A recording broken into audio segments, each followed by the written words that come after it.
Shalom, selamat datang di program Baca Alkitab Setiap Hari oleh GBI Jelambar Timur. Bersama saya Charlton, hari ini saya akan membacakan kitab Kisah Para Rasul pasal 21. Paulus di Tirus dan di Kaisarea. Sesudah perpisahan yang berat itu bertolaklah kami dan langsung berlayar menuju Kos. Keesokan harinya sampailah kami di Rodos dan dari situ kami ke Patara. Di Patara kami mendapat kapal yang hendak menyeberang ke Fenisia. Kami naik kapal itu lalu bertolak. Kemudian tampak Siprus di sebelah kiri, tetapi kami melewatinya dan menuju ke Syria. Akhirnya tibalah kami di Tirus, sebab muatan kapal harus dibongkar di kota itu. Di situ kami mengunjungi murid-murid dan tinggal di situ 7 hari lamanya. Oleh bisikan roh, murid-murid itu menasihati Paulus supaya ia jangan pergi ke Yerusalem. Tetapi setelah lewat waktunya, kami berangkat meneruskan perjalanan kami. Murid-murid semua dengan istri dan anak-anak mereka mengantar kami sampai keluar kota, dan di tepi pantai kami berlutut dan berdoa. Sesudah minta diri kami naik ke kapal dan mereka pulang ke rumah. Dari Tirus kami tiba di Ptolomais, dan di situ berakhirlah pelayaran kami. Kami memberi salam kepada saudara-saudara dan tinggal 1 hari di antara mereka. Pada keesokan harinya kami berangkat dari situ dan tiba di Kaisarea. Kami masuk ke rumah Filipus, pemberita Injil itu, yaitu satu dari ke-7 orang yang dipilih di Yerusalem, dan kami tinggal di rumahnya. Filipus mempunyai 4 anak darah yang beroleh karunia untuk bernubuat. Setelah beberapa hari kami tinggal di situ, datanglah dari Yudea seorang nabi bernama Agabus. Ia datang pada kami, lalu mengambil ikat pinggang Paulus. Sambil mengikat kaki dan tangannya sendiri, ia berkata, "Demikianlah kata Roh Kudus, beginilah orang yang mempunyai ikat pinggang ini akan diikat oleh orang-orang Yahudi di Yerusalem dan diserahkan ke dalam tangan bangsa-bangsa lain." Mendengar itu kami bersama-sama dengan murid-murid di tempat itu meminta supaya Paulus jangan pergi ke Yerusalem. Tetapi Paulus menjawab, "Mengapa kamu menangis dan dengan jalan demikian mau menghancurkan hatiku? Sebab aku ini rela bukan saja untuk diikat, tetapi juga untuk mati di Yerusalem oleh karena nama Tuhan Yesus.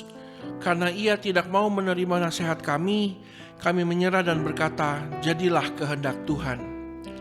Pertemuan Paulus dengan Yakobus di Yerusalem.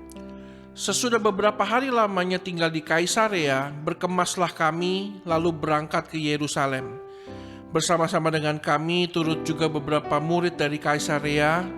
Mereka membawa kami ke rumah seorang yang bernama Manason. Ia dari Siprus dan sudah lama menjadi murid. Kami akan menumpang di rumahnya. Ketika kami tiba di Yerusalem, semua saudara menyambut kami dengan suka hati. Pada keesokan harinya, pergilah Paulus bersama-sama dengan kami mengunjungi Yakobus. Semua penatua telah hadir di situ. Paulus memberi salam kepada mereka, lalu menceritakan dengan terperinci apa yang dilakukan Allah di antara bangsa-bangsa lain oleh pelayanannya. Mendengar itu, mereka memuliakan Allah.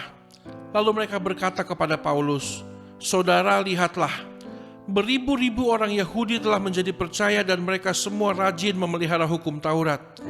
Tetapi mereka mendengar tentang engkau, bahwa engkau mengajar semua orang Yahudi yang tinggal di antara bangsa-bangsa lain untuk melepaskan hukum Musa. Sebab engkau mengatakan supaya mereka jangan menyunatkan anak-anaknya dan jangan hidup menurut adat istiadat kita. Jadi bagaimana sekarang? Tentu mereka akan mendengar bahwa engkau telah datang kemari. Sebab itu lakukanlah apa yang kami katakan ini. Di antara kami ada 4 orang yang bernasar. Bawalah mereka bersama-sama dengan engkau. Lakukanlah pentahiran dirimu bersama-sama dengan mereka dan tanggunglah biaya mereka, sehingga mereka dapat mencukurkan rambutnya. Maka semua orang akan tahu bahwa segala kabar yang mereka dengar tentang engkau sama sekali tidak benar, melainkan bahwa engkau tetap memelihara hukum Taurat. Tetapi mengenai bangsa-bangsa lain yang telah menjadi percaya, sudah kami tuliskan keputusan-keputusan kami, yaitu mereka harus menjauhkan diri dari makanan yang dipersembahkan kepada berhala, dari darah, dari daging binatang yang mati dicekik, dan dari percabulan. Pada hari berikutnya, Paulus membawa orang-orang itu serta dengan dia, dan ia mentahirkan diri bersama-sama dengan mereka. lalu masuk ke bait Allah untuk memberitahukan bila mana pentahiran akan selesai dan persembahan akan dipersembahkan untuk mereka masing-masing.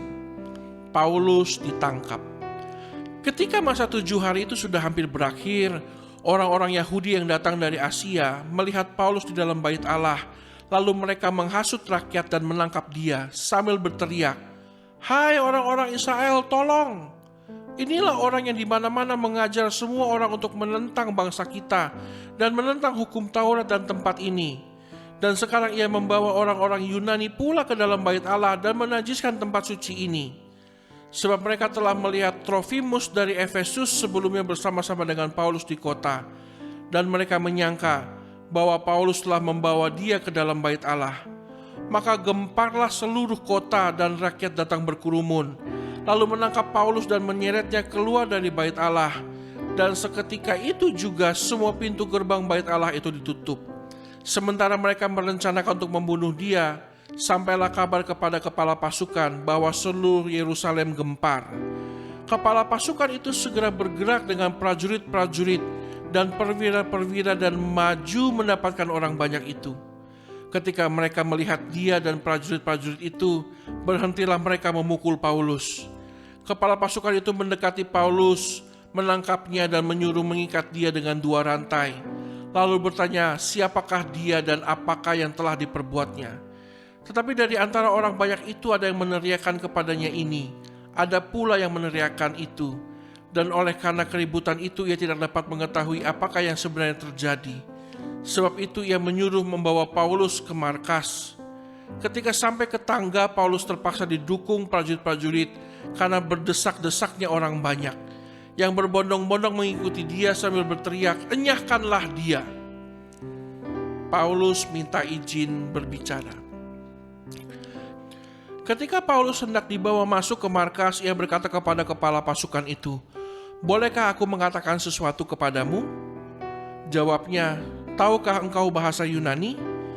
Jadi engkau bukan orang Mesir itu yang baru-baru ini menimbulkan pemberontakan dan melarikan 4.000 orang pengacau bersenjata ke padang gurun?" Paulus menjawab, "Aku adalah orang Yahudi dari Tarsus, warga dari kota yang terkenal di Kilikia. Aku minta supaya aku diperbolehkan berbicara kepada orang banyak itu." Sesudah Paulus diperbolehkan oleh kepala pasukan, pergilah ia berdiri di tangga dan memberi isyarat dengan tangannya kepada rakyat itu. Ketika suasana sudah tenang, mulailah ia berbicara kepada mereka dalam bahasa Ibrani, katanya, "Ya Tuhan, kiranya Engkau kuatkan iman kami kemanapun kami melangkah. Apapun yang terjadi, biar kami terus mempermuliakan nama Tuhan. Terima kasih ya Tuhan. Haleluya. Amin."